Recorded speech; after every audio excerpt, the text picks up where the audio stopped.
आए जी आपको ये सिस्टम दिखाएं। ये हमारी नई मेमोग्राफी की मशीन लगी हुई है। ये कंट्रोल पैनल है और ये हमारे पास मशीन है जी मेमोग्राफी की। आए जी आपको इसका इमेज सर्वर दिखाते हैं। आए जी आपको इमेज दिखाते हैं। ये मेमोग्राफी के इमेज है।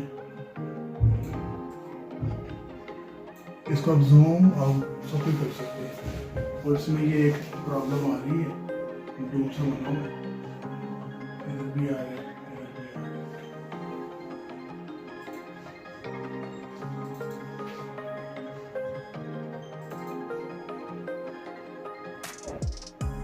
है। ये एक नॉर्मल मेमोग्राफी